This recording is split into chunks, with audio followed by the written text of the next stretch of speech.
High guys, how are you? السلام علیکم۔ دیکھیے، میں آج آپ کو وزٹ کرانے کے لیے لایا ہوں بھوپال کے تیسرے عظیم و شان نواب فیض محمد خان صاحب کا مقبرہ عظیم۔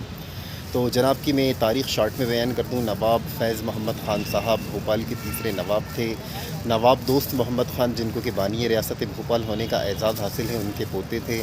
اور نواب یار محمد خان، اور میں نے آپ کو بتایا تھا ماجو معمولہ کی تاریخ، جو کہ ہندو راجپوت تھیں۔ تو نواب یار محمد خان اور ریاست بھوپال کی ملکہ ماجو معمولہ، جو کہ پہلے ہندو مذہب سے تعلق رکھتی تھیں، راجپوت تھیں، ان کی سوتیلی اولاد تھے۔ نواب یار محمد خان کی پہلے والی بیگم کی اولاد تھے، اور نواب ماجو معمولہ صاحبہ کے سوتیلے بیٹے تھے۔ مسئلہ کشمیر تبادلہ خیال کچھ یوں ہوا کہ جب نواب فیض محمد صاحب 11 سال کے تھے، اس وقت ان کے والد یار محمد خان صاحب کا انتقال ہو گیا۔ اس وقت ان کی پرورش ماجو معمولہ صاحبہ نے بہت ہی اچھے طریقے سے کی، جو کہ ان کی سوتیلی والدہ تھیں، اور 11 سال کے فیض محمد خان صاحب کو انہوں نے ریاست بھوپال کا نواب بنایا۔ اس وقت فیض محمد خان صاحب کو اپنے چچیرے بھائی سلطان محمد کی بغاوت کا سامنا کرنا پڑا، اور الحمدللہ انہوں نے اس بغاوت کو سرکوبی کی، اس بغاوت کو کچلا، اور بغاوت کو کچلنے کے بعد ریاست بھوپال کا نظام سنبھالا۔ الحمدللہ نواب فیض محمد خان صاحب اپنی سوتیلی والدہ ماجو معمولہ کی طرح نہایت ہی اللہ والے نیک خدا پرست بادشاہ تھے۔ شاید میں نے آپ کو اپنے پچھلے بلاگ میں بتایا تھا کہ نواب ماجو معمولہ صاحبہ کو بھوپال ریاست کی پہلی خاتون حکمران ہونے کا اعزاز حاصل ہے۔ حالانکہ ماجو معمولہ صاحبہ ڈائریکٹلی تو ریاست بھوپال کی حکمران نہیں بنی تھی۔ یار محمد خان صاحب کے انتقال کے بعد جب بچے چھوٹے تھے تو ایز اے گارجن انہوں نے بھوپال ریاست کا انتظام اپنے ہاتھوں میں سنبھالا تھا، اور اپنی ہی قیادت کے اندر اپنے سوتیلے بچوں کو ریاست بھوپال کا اگلا نواب بنایا تھا انہوں نے۔ اور انہی کی قیادت کے اندر ماشاءاللہ فیض محمد صاحب نے بہت ہی اچھی حکومت چلائی اور بہت ہی اچھا نظام چلایا۔ 1742 سے لے کے 1777 تک نواب فیض محمد خان صاحب نے ریاست بھوپال کے اوپر حکومت کی۔ تو انشاءاللہ میں 5 منٹ کے بعد آپ کو اندر مقبرہ وزٹ کرانے والا ہوں، محمد صاحب کی قبر پہ وزٹ کرانے والا ہوں۔ نواب فیض محمد خان صاحب نہایت ہی اللہ والے تھے۔ اس زمانے کے اندر آپ کو ولی کا اعزاز حاصل ہو گیا تھا، لوگ آپ کو زندہ ولی کہا کرتے تھے۔ تو ایسے اللہ کے ولی، نیک بندے، ریاست بھوپال کے نیک اور بزرگ نواب فیض محمد خان صاحب کا مقبرہ میں آپ کو اندر سے وزٹ کرا رہا ہوں۔ تو ملتے ہیں انشاءاللہ 5 منٹ بعد مقبرے کے اندر، تب تک کے لیے اللہ حافظ، سی یو لیٹر، بائے۔ تو سامعین، ناظرین، زائرین حضرات، زیارت کیجیے آپ میری قیادت کے اندر مقبرہ عظیم نواب فیض محمد خان صاحب۔ دیکھیے آپ، ماشاءاللہ کیا خوبصورت دلکش مناظر ہے اس مقبرے کا۔ یہ بھی انڈو اسلامک آرکیٹیکٹ کا ایک بہترین شاہکار ہے، ہم کہہ سکتے ہیں یہ بھی دوسرا مغلیہ فن تعمیر کا ایک بہترین شاہکار ہے۔ دیکھیں آپ، زیارت کریں۔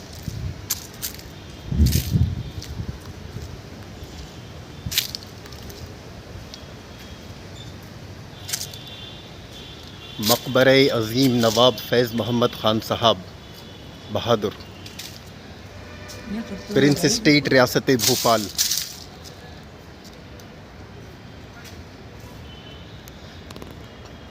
سامعین، ناظرین، زائرین حضرات، یہ مقبرہ عظیم 2 منزلہ ہے، جس کے اوپر کے بہترین خوبصورت مغلیہ دور کا گنبد بنا ہوا ہے، دیکھ سکتے ہیں آپ۔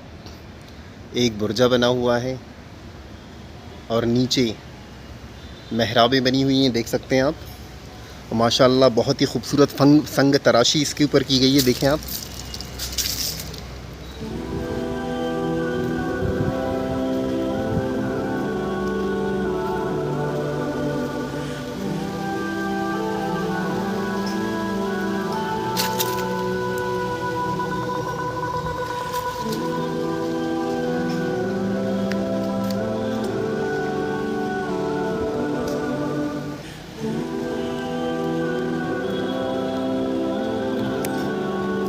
السلام علیکم یا اہل القبور۔